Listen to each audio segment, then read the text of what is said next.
Hi there, this is Eric, and this is a fig off of my Esplets in-ground tree.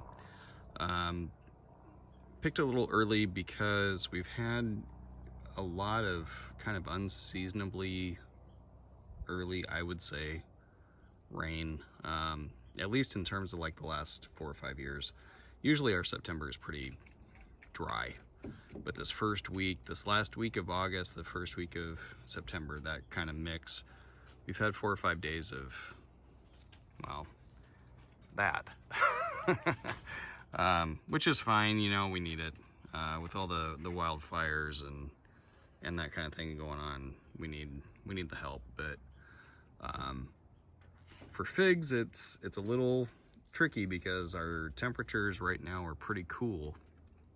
The overnight temperatures are really cool for ripening figs. And the amount of rain that we're getting, I mean, we're having figs kind of swell up and get a little bit bigger than normal for us, and so it's blowing them up a little bit. And you know, some of them, like Esplets that have a little bit more open eye, they're a little bit more susceptible to splitting or bug pressure that normally we don't see.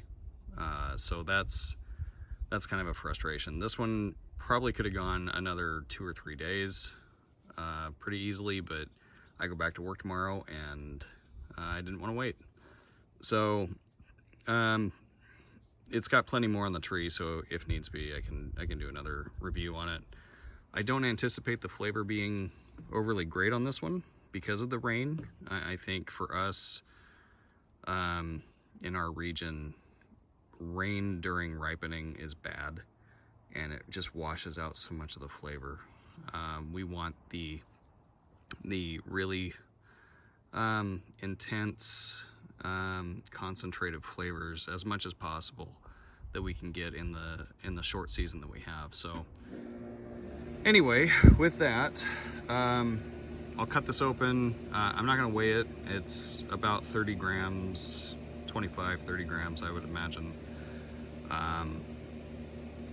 But like I said, you know, generally speaking, this is big for what I usually see from my tree. And as the tree gets more mature, I'm sure the fruit will also get bigger as it gets further and further dug in. But to this point, it's a little out of character, I would say. But all right.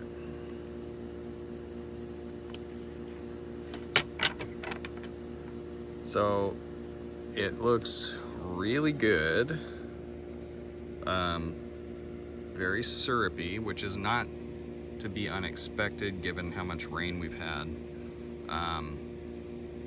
The real question is whether or not the flavor is going to be there. Usually this has a pretty intense kind of citrusy Hawaiian punch kind of flavor to it, which is it's one of my favorite figs.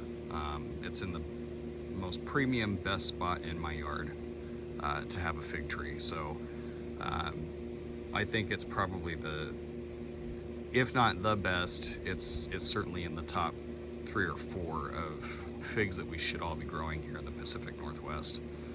So, all right, let's give it a shot, see what it tastes like.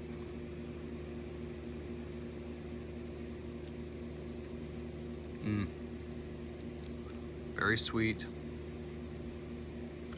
nice seed crunch, very thin skin. It does have some of that tangy, kind of citrusy aftertaste to it. It hits you on the back of the tongue.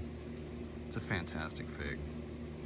I think once the weather turns back to getting warmer, that flavor is going to be intensified quite a bit. But even still, as syrupy as that is, it's just a fantastic fig. Really one of the best we can grow.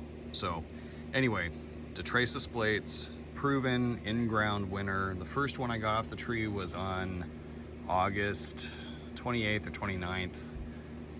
Today's September 3rd. and I've got quite a few trees starting to ripen figs this year. An in-ground Violet de Bordeaux somehow is ripening figs already. I've got several potted trees that are ripening figs now. So I'll have a few videos to put out between now and the end of the month. And then our season is probably just about over. So anyway, take care. See you on the next one.